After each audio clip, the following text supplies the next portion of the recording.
Hello and welcome to Enchantment of Eternity's review for Saints of Imperfection, which is episode 5 of season 2 of Star Trek Discovery. This video is part of a series of videos where I review episodes of Star Trek Discovery, so I have to start with a spoiler warning for Discovery up to season 2 episode 5. If you haven't seen up to this point, you will not want to watch this video, otherwise some things will be spoiled for you. So, this episode was pretty decent, I would say. It didn't blow me away, but I think it was a pretty strong entry in Discovery. It was a very intense episode, and it was a very, I would say, like, single-minded episode. Like, it had one story to tell and didn't get bogged down in too much minutia. I mean, you had this backstory, your side little story with Section 31, but I don't think that ever, like, interfered with the main focus and drive of the episode. And it was a very intense episode as well, with some good character moments. So I can't fault it. So I do think it was a very strong entry, but not like an absolutely amazing one. I did have a few issues, which I'll get into shortly. But overall, I was really entertained. I was really engaged throughout this episode. So in this episode we get sort of the follow-up to what's going on with Tilly and how she had that, spore which was talking to her using her old friend May, who has since passed away, and so they go to her, they come to refer to that alien as May. And so we see what happens to Tilly, and that she's been transported into the Marsilian network realm or whatever. And that was really interesting. I did like it, and I did like how Burnham and Pike came up with this plan to, well, not Pike, it was Burnham and Stamets, came up with the plan to, half jump Discovery, so half of it was, stuck in the Mycelial network so they could go in and rescue Tilly, but that was really dangerous for the ship. And I like the interactions with Pike and how he had to decide whether to put the ship at risk over one crew member, and he gave a little speech about how they did need to go save Tilly, and that Tilly would do the same for any of them. I thought, again, this is, carrying from the previous week about the strong character interactions, and again, I really believe that these character relationships and how much they care for each other is very well earned through their, the hardships of season 1, and then Pike sort of integrating himself into this crew and starting to realize what a close-knit crew it is, and how he's sort of latched on to that, and I think that really comes across. And Pike, it shows his strength of character, that he's just not about leaving anyone behind. But then you find out that Tilly is actually not really in danger, that kind of is, but that the Mays come to like Tilly, and that's why she took Tilly into the realm in order to elicit her help in defeating a monster. And so she's saying, oh, it's a monster. Now, I won't say, I heard some people say that they knew that the monster was going to be Colbert. I didn't know that. I actually try to stay away from bonus material and spoilery side material, because a lot of people are saying, oh, we saw the actor who played Colbert, he's on this doing interviews saying he's going to be in the show again, so I knew he was going to pop up. I didn't know that. I wasn't paying attention to any of that stuff, and I'm glad, because I wasn't spoiled for me. So I won't say that I knew exactly what the monster was going to be, but I knew there was something up with the monster. I knew it was going to be something. I knew it wasn't just going to be as simple as an actual monster creature. I was actually thinking tardigrade, first of all. Maybe some people were thinking that as well. I thought maybe it was the tardigrade that was, but I'm kind of glad they didn't go that route, because that would have been a rehash, because they already used the tardigrade in season 1 to be like a monster. But I knew that it wasn't going to be a straight up monster is killing people. I knew there was going to be more to it than that. And I kind of had the inkling it would be something that the Discovery crew would want to save rather than simply kill, because that's the Star Trek way, and the show is very much Star Trek. This episode in particular is very strong Star Trek film. I mean, I'm just praising season 2 overall. I think season 2 is, even though I've always said Discovery's always been Star Trek, I think season 2, this feels like right. I mean, this feels just as much Star Trek as Deep Space Nine, Enterprise, anything else you want to think of, particularly season 2. So whatever. I don't know. It's a shame I have to keep saying that, but I feel like I do. But that is something that did really come across to me in this episode in particular. And of course, because you get the Star Trek theme of instead of, and this is great. This is why I love it. I loved when Enterprise did stuff like this. I love when Deep Space Nine does stuff like this, where you think it's a villain and it's an enemy that you're going to have to kill, but they show up there and they realize that it's better to talk to it or to save it, or that there's more than meets the eye. And that's what I love about Star Trek. I think that's what separates Star Trek from a lot of other franchises. But anyway, we find out it's Dr. Colbert, and this is, I think, was really good payoff to Stamets and his whole having to lose a lover, and how this affected him, and how he wanted to quit Starfleet. Like, I knew something was going to happen to make it so he didn't want to quit Starfleet. And I think this is touched on nicely earlier in the season, where he's saying he didn't even want to go into Marcella Network because he didn't want to be reminded of Colbert. Little did he know that Colbert was actually there. Now, do I think that this was planned for all along? No, I do not. Because at the end, season 1, when Colbert appeared, it was, to me, that scene came up like a ghost, like inkling saying, "Oh, Stamets, do the right thing," or giving him inspiration. It didn't seem like Colbert was actually like trapped in this or physically there, because otherwise, instead of being like giving Stamets a pep talk, he would be like, "Hey, come rescue me! I'm trapped in this realm. What am I doing here?" But trying to do my best Norm Macdonald impression there. But anyway, I don't know why. But anyway, hey, why am I trapped in this realm? Anyway, so anyway, yeah. So I don't think they had planned for this all along. Not in season 1. I think season 2, yeah, because when they were foreshadowing the Stamets, and I actually do think that fits nicely. And it is a bit far-fetched way to bring a character back to life. But this, again, I'm going to get back to how I think season 2 is trying to be more like Star Trek. Because season 1, I mean, it's still Star Trek, I won't deny it, but I think it was trying to be a bit more modernized, and it was trying to be like Game of Thrones, in the sense that anyone can die at any time, and so that's why they killed off Colbert. But then when they were trying to be more like Star Trek in season 2, they realized, well, hey, this is actually a good character. We shouldn't have killed him off, and we like the relationship with Stamets, so let's go ahead and bring him back. Let's come up with some crazy sci-fi technobabble bull BS to bring him back to life. And I don't buy it, to be honest. I think it's a stretch, but that being said, I'm fine with it. Any excuse they want to give, because even the bringing the Spock back in the movies was a bit of a stretch too, but I was fine with it because I had Spock back. So it's kind of feel the same way I do here with Dr. Colbert, because it would be interesting to have him back on the show. So I'm fine with them coming up with the crazy sci-fi nonsense to bring him back. Because it's like, yeah, season 1 they were trying to be more like Game of Thrones, anyone could die, but season 2 they're trying to be more like a Star Trek, where like, well, the only time main characters die is if an actor wants to leave the show, and this actor didn't want to leave the show, so let's bring him back to life. And Resurrection, of course, is, as I just mentioned, is also a very Star Trek thing.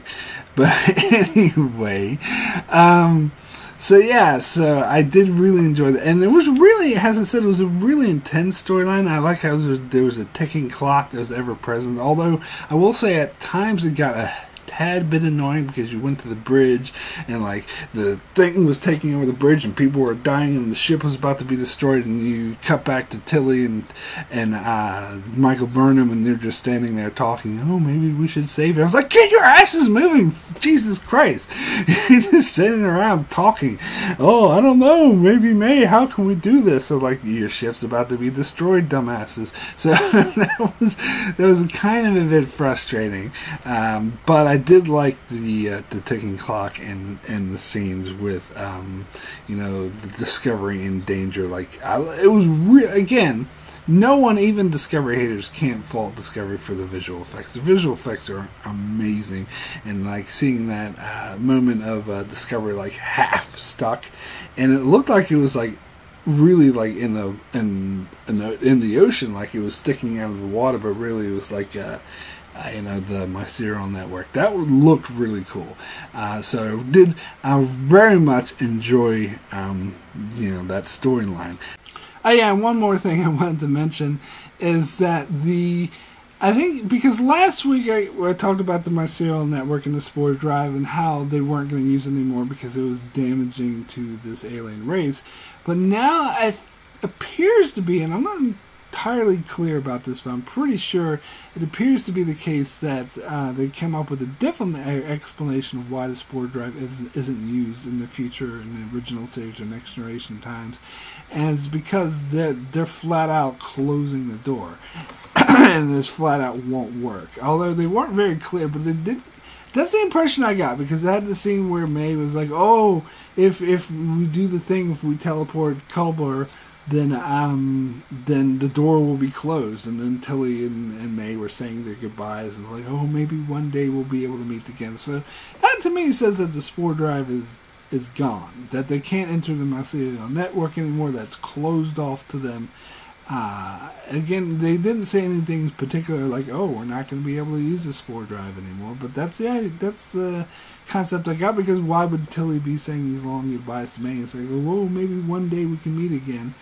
And actually, that's a better explanation. If that's the case, then it's simply causing they choose not to do it anymore because it will cause harm. It's that they can't use it anymore because the door is shut. That the you know, spores or whatever completely closed off that avenue to them, which would be quite a change in Discovery, because what's Stamets going to do now, because that was his whole specialty. If there's no spore drive anymore, then they'll have to, because they even used it early in the season when the lights or whatever, you know, told them to go to this place, and the only reason they were able to get there is through the spore drive. So what if, I don't know.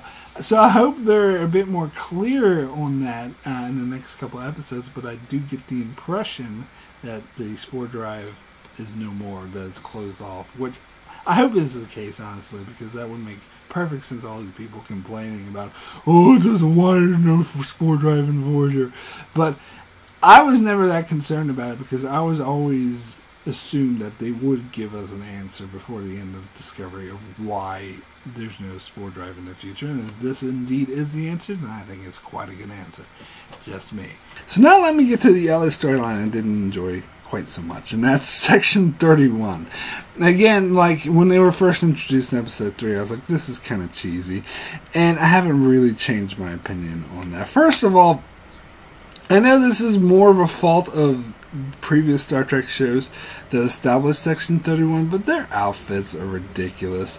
A lot of people have pointed this out in Deep Space Nine and Enterprise.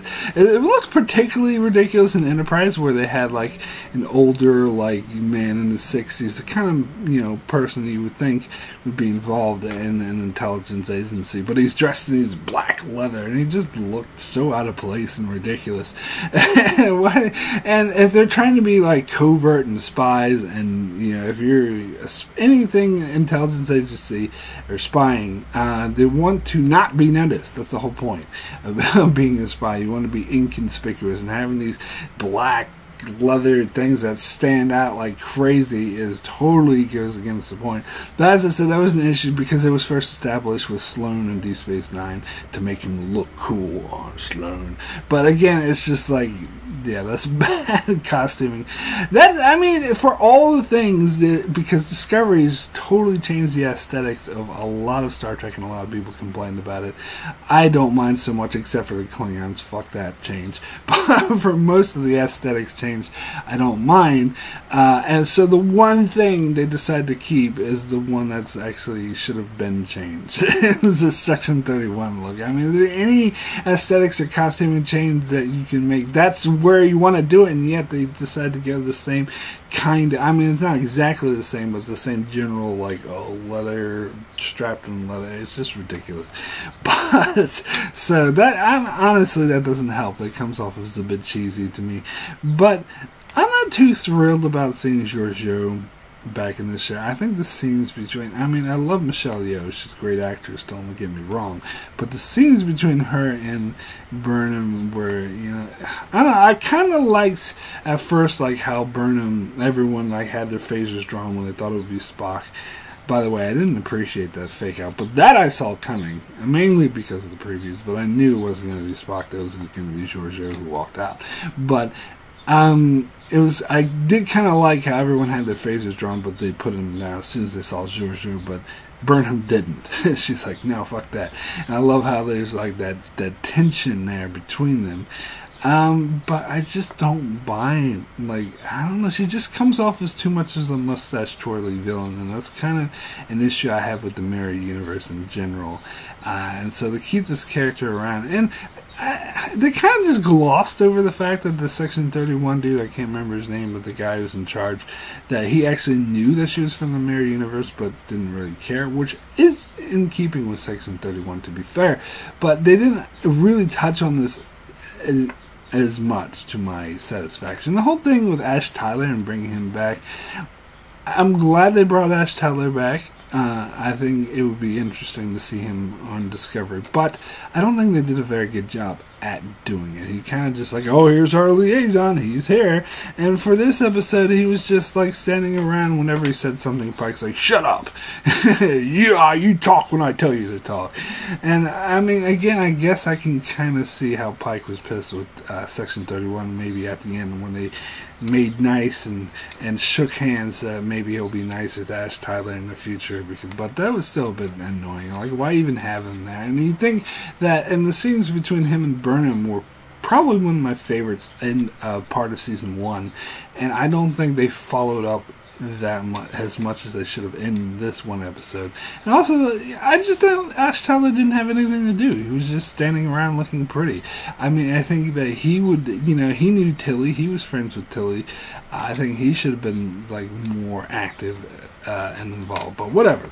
Anyway, and the whole thing with like Section 31 having a ship and the you know, the guy being an asshole, and all right, here now let me get to the main thing that bothers me with Section 31. Now, you know me, a lot of the canon violations that people love to bitch and moan about in Discovery don't bother me as much if you're familiar with my channel. The Klingon one does, but most of the thing with like Spock and Burnham, yeah, it's kind of annoying, but I don't see it as like this graphic violation. And anything having to do with technology, I totally let slide because, as I mentioned before, this show is being made in 2019. I know that. It's not 1966. It's ridiculous to expect the technology to look the same, even when they do blatant canon violations like having holograms, which it wasn't established in Deep Space Nine that they didn't even have holograms until that point. I'm willing to let all that go because they gotta update it for a more modern age, so I'm fine with that. But the one thing that really, there is, if you watch any of my other Star Trek reviews, like Voyager in particular, you know that I am a stickler to continuity when it should be followed. And they're totally and completely rewriting Section 31 here, which is really annoying me, honestly. This is completely, their portrayal of Section 31 here is completely inconsistent. First of all, they have these special badges to signify them, and Pike and Burnham and know exactly who they are. And in fact, Ash Tyler is like the liaison to Section 31 on the bridge. So everyone knows who they are. And this is the other thing, like at the end of the episode, Admiral Cornwell comes by and gives, you know, the Section 31 dude orders saying you have to work with Pike, and saying this is a valid branch of Starfleet intelligence, and you know, it's cool, you know, they need to do the dirty trick to get shit done, and you guys need to work together. And this is total incomplete bullshit. This is completely inconsistent with how Section 31 has been established. Section 31 is not a part of Starfleet. As Starfleet, they were clearly established in both Deep Space Nine and Enterprise to be a completely and utterly autonomous organization. It was first created at an original Starfleet charter, and she did mention the Article 14, I think it was, that they mentioned in Deep Space Nine. A for effort for trying to keep continuity, but bullshit. No, it is still completely and utterly inconsistent because it was completely established that it's not a wing of Starfleet intelligence, which is how they're trying to portray it here. That is completely rewriting history. It is not a part of. It is completely autonomous. It has nothing to do with Starfleet. It was created in the original Starfleet charter, like before Enterprise times, and ever since then they had nothing to do with the Federation, nothing to do with the rest of Starfleet. They just went off and did their own things, and most people, even high-ranking captains, high-ranking admirals, never heard of them. They had no idea they existed. In Deep Space Nine, when Bashir found out about them, this is the first Sisko, Captain Sisko, who was a captain in an important war. He had a very important figure in Starfleet. He never heard of Section 31 because no one's ever heard of Section 31 because their whole point is to be a very covert, secret organization and there's no Starfleet oversight. Like, the Admiral would not be able to tell them what to do and wouldn't be like, oh, work together. They wouldn't have special badges that signify who they are because they don't want anyone to know who they are. That's the whole point. So I wish they would have came up with a different name other than Section 31. Either that or keep the fucking continuity, because this is not Section 31. This is a wing of Starfleet Intelligence Black Ops, which is not what Section 31 was. Like Cornwell at the end says, oh, well, we have to, sometimes it's necessary to do dirty tricks in order to keep things alive, keep civilization going. That's just the way things are. Starfleet would never, ever, ever acknowledge that publicly. That goes against the core of Starfleet. That goes against the core of the Federation. That was the whole insidiousness of Section 31, is that they themselves were proving, or at least believed, that you didn't need to resort to these dirty tactics. Now, it's likely that Starfleet Intelligence did have a Black Ops wing, and this might have been hinted at in some episodes, but they wouldn't have been as insidious and has the ends justified. I mean, has willing to do whatever the fuck it takes. Like, they wanted to assassinate high-ranking Romulan officials in order to stack the Romulan Senate with their sympathizers. That's something that Starfleet Intelligence Black Ops would not do, because that goes against the core of the Federation Starfleet principles. So that was the whole point of Section 31, is that they worked outside of the restraints of Starfleet and the Federation, who would never sanction the stuff that they did, and this episode completely rewrites that and has it they're completely sanctioned by Starfleet, and Cornwell knows full well what they're doing. In fact, orders them to work together. So this pisses me off. They should have called this Starfleet Black Ops or something, or Starfleet Intelligence Black Ops, or Black Ops Team, or something. Come up with something different in Section 31, because this is not fucking Section 31, and that pisses me off. Anyway, I think I've ranted about that enough. That doesn't really affect my overall enjoyment of the episode, so my rating for Saints of Imperfection out of 10 is an 8. Extremely good. As I said, I thought this was a very strong episode, a very engaging episode, very intense. Great character interactions, how they're all willing to go to bat for Tilly, and Tilly was able to interact with Burnham and get them to do the right thing. And then seeing Stamets and Culber reunited was actually very touching as well. But that being said, there wasn't that much more to the episode, and the whole Section 31 involvement was kind of cheesy. So anyway, that is it for my review of Saints of Imperfection. I will be back next week to review Star Trek Discovery, the next episode that comes out, so be sure to check that out. Check out my channel for many other Star Trek videos, as well as I do videos on many other shows like Game of Thrones, The Expanse, Lost, and more, so be sure to subscribe so you can keep up with all of that. And thanks a lot for watching.